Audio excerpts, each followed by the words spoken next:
नमस्कार, मैं अभिषेक और आप देख रहे हैं राष्ट्रीय प्रस्तावना न्यूज। आज की तारीख, आज के मुद्दे और आज की सबसे बड़ी खबरें साफ, सटीक और सरोकारी अंदाज में सिर्फ आपके लिए।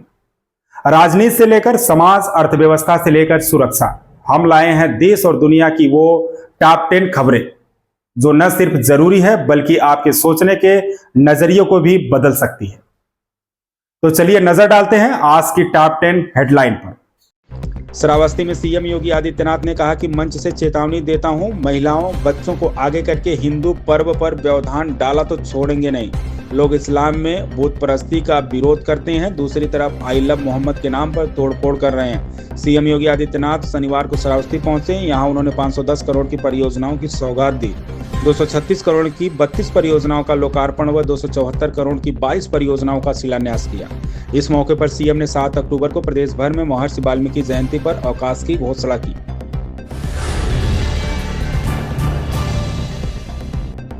कांग्रेस नेता और लोकसभा में नेता प्रतिपक्ष राहुल गांधी के ड्रीम प्रोजेक्ट संगठन सृजन अभियान इन दिनों कई राज्यों में चल रहा है। इसी अभियान के तहत 2028 के विधानसभा चुनाव वाले राज्यों के संगठन को दुरुस्त करने का काम शुरू हो चुका है। नवंबर के पहले सप्ताह में राजस्थान, छत्तीसगढ़ और तेलंगाना के सभी जिलाध्यक्ष बदल जाने की योजना तैयार की जा रही है। इसमें सबसे अहम यह है कि इन राज्यों के जिलाध्यक्षों की नियुक्ति में प्रदेश अध्यक्ष और विधायक दल के नेता की भूमिका नगण्य कर दी गई है।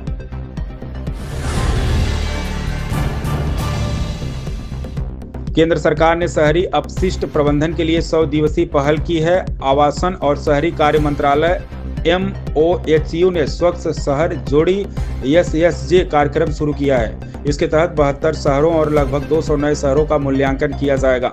स्वच्छ सर्वेक्षण रैंकिंग में शहरों के हालिया प्रदर्शन के आधार पर शीर्ष प्रदर्शन करने वाले शहरों की पहचान संरक्षक शहरों के रूप में की गई है और उन्हें कम प्रदर्शन करने वाले प्रशिक्षु शहरों के साथ जोड़ा गया है।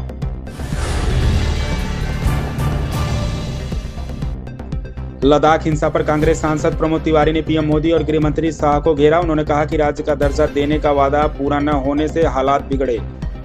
लेह में धारा 163 लागू है, सुरक्षा बल तैनात है। भाजपा कार्यालय जलाया गया, 4 लोगों की मौत हुई और कार्यकर्ता सोनम वांगचुक को NSA के तहत गिरफ्तार किया गया।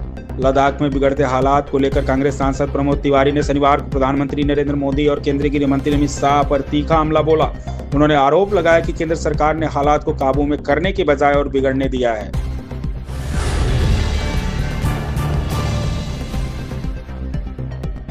RSS प्रमुख मोहन भागवत ने शनिवार को कहा कि संगठन की प्रार्थना भारत माता की प्रार्थना और देश एवं ईश्वर के प्रति संघ स्वयंसेवकों का सामूहिक संकल्प है। राष्ट्रीय स्वयंसेवक संघ RSS प्रमुख मोहन भागवत ने शनिवार को कहा कि संगठन की प्रार्थना देश और ईश्वर के प्रति स्वयंसेवकों का सामूहिक संकल्प है। मोहन भागवत ने यह बात संघ की प्रार्थना का ऑडियो जारी करने के मौके पर कही। नागपुर में आयोजित कार्यक्रम में मोहन भागवत ने संघ की प्रार्थना का ऑडियो जारी किया। प्रार्थना को गायक शंकर महादेवन ने गाया है।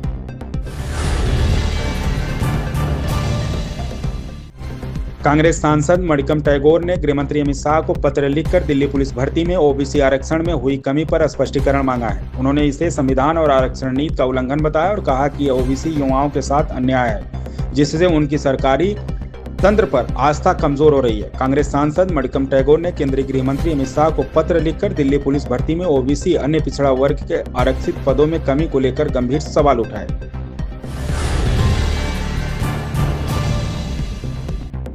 लोकसभा में नेता प्रतिपक्ष और कांग्रेस सांसद राहुल गांधी शनिवार को 4 दक्षिण अमेरिकी देशों की यात्रा पर रवाना हो गए। इस दौरान वे राजनीतिक लोगों, छात्रों और कारोबारियों से मुलाकात करेंगे। कांग्रेस की मीडिया और प्रसार विभाग के प्रभारी पवन खेड़ा ने यह जानकारी दी।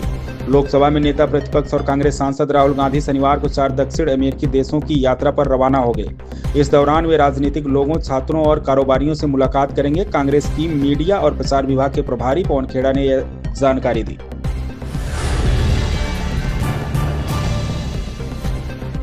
अपने ओडिशा दौरे के दौरान प्रधानमंत्री नरेंद्र मोदी कई बड़ी विकास परियोजनाओं की सौगात देंगे। इसमें अमृत भारत एक्सप्रेस का उद्घाटन, 1700 करोड़ की लागत वाली रेलवे परियोजनाएं, BSNL का स्वदेशी 4G स्टैक, 8 IT का विस्तार और 2 प्रमुख मेडिकल कॉलेजों को सुपर स्पेशलिटी दर्जा देना शामिल है।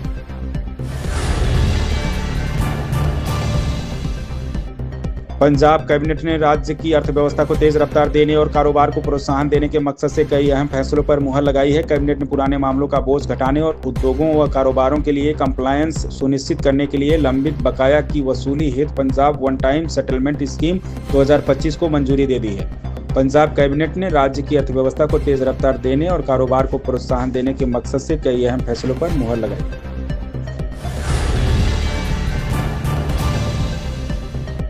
बरेली की घटना के बाद सीएम योगी ने वीडियो कॉन्फ्रेंसिंग में उपद्रवियों पर सख्त कार्रवाई करने को कहा। उन्होंने जिला में हुई घटनाओं को लेकर सख्त नाराजगी जताई, साथ ही हर उपद्रवी को चिन्हित करने के निर्देश दिए। यूपी के बरेली में आई लव मोहम्मद बवाल के बाद मुख्यमंत्री योगी आदित्यनाथ ने उपद्रवियों के खिलाफ सख्त कार्रवाई करने का निर्देश दिया।